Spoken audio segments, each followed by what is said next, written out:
Ya gini aja, setiap calon presiden yang masuk ke Madura harus tanda tangan politik. Ya. Politik. Ada hal yang harus dia tanda tangani. Untuk satu, memperjuangkan provinsi, ya, Madura sebagai provinsi.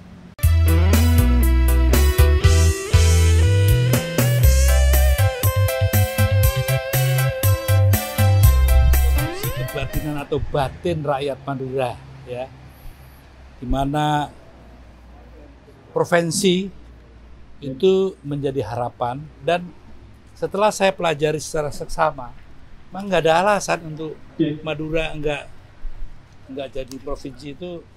Saya rasa kok tidak ada alasan sama sekali, ya. Karena segala-galanya ada. Kalau keharusan adanya pengembangan wilayah gitu ya, kabupaten kota atau paling sedikit 5, saya rasa Bangkalan siap, ya. Siap. Saya kan nggak bohongan. Siap. Tadi begitu juga dari mana, Sampang juga siap, Pamekasan juga siap. Jadi nggak masuk akal saya kalau hanya alasan 4 ya harus jadi 5 dan itu jadi alasan utama. Yang kedua, kalau dari daftar yang ada, kekayaan bumi dan alam dari Madura ini, ya, rasanya sudah layak menjadi provinsi. Bahkan saya malah menambahkan jadi provinsi yang istimewa karena latar budayanya ini yang luar biasa. Itu kan melalui kajiannya, Pak, ya. Terus kesannya sampai saat ini kok masih jalan di tempat itu, apa yang salah, Pak? Ya ini kan mungkin juga banyak orang yang menaruh kepentingan, ya. Kepentingan untuk selalu membuat yang namanya Madura ini ketergantungan begitu besar pada orang per orang yang sedang bermain. Ya. Saya tidak bisa menyebut nama satu persatu, tapi saya kok mempunyai kajian yang berbeda, ya. Artinya memang ada pihak-pihak yang tidak menginginkan. Padahal saya dengar tadi teman-teman yang ada kajian, ya, mengenai pengembangan wilayah, justru dari Kementerian Investment segala itu kan, Pak, ya, itu memberikan apa ya, kemungkinan untuk pengembangan kawasan ekonomi khusus gitu ya, yang sedang dibahas. Artinya Madura ini punya kemampuan. Nah, kok tiba-tiba kok sering saya dengar adanya pemandulan, ya, pemandulan potensi itu, ya, dan selalu kita dengar, ya, seolah-olah Madura belum siap, seolah-olah Madura ini kurang itu, kurang segalanya. Padahal kalau begitu saya datang, dan saya bukan hanya sekarang, ya, sejak sebelum reformasi saya sudah turut aktif mengamati Madura. Bahkan dulu waktu kita membangun Suramadu itu kan tujuannya satu, ya, mempercepat pertumbuhan ekonomi di wilayah Madura. Itu salah satu peran dan fungsinya Suramadu waktu kita Susema Canur, ya. Canur itu dulu gubernur yang lama itu, yang fenomenal itu.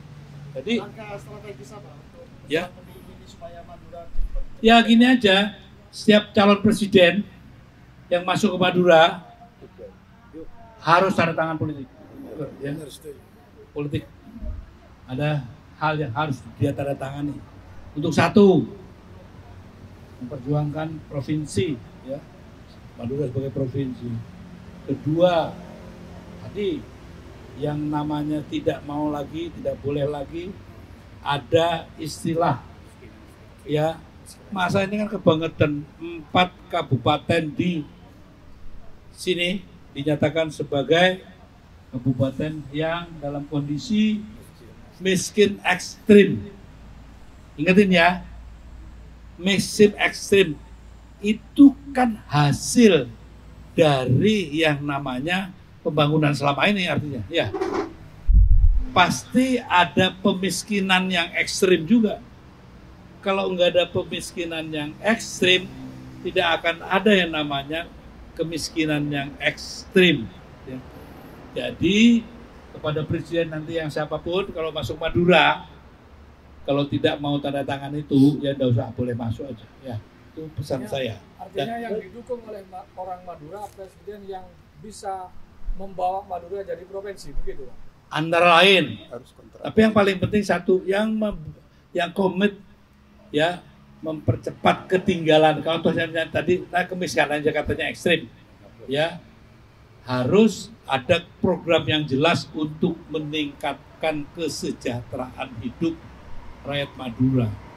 Jadi kalau tidak punya kejelasan konsep itu, ya nggak usah coba-cobalah kampanye di wilayah Madura, itu aja yang saya minta ya.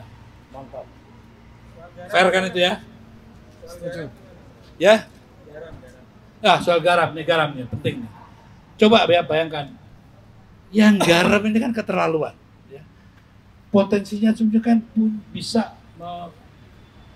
mencukupi garam nasional kita ya. Garam terbaik. 70% dengan garam yang tentunya sekarang kualitasnya bermacam-macam kegunaannya dan semuanya kelas bagus ya. Ini ada kesengajaan ya, sepertinya supaya impor garam itu terus berjalan. Ini supaya para importer itu terus berjalan ya. Kalau bisa ya jangan dikembangkanlah di sini. Ada semacam politik untuk memperhambat bahkan membunuh ya produksi garam. Nah untuk itu rasanya teman-teman para akademisi di Madura ini ya tolong dibantulah para petani ini ya supaya diberikan satu formulasi, dan kami akan terus berjuang di Jakarta juga ya bahwa sudah saatnya menghentikan pemiskinan terhadap petani garam, dihentikan. Ya. Oke.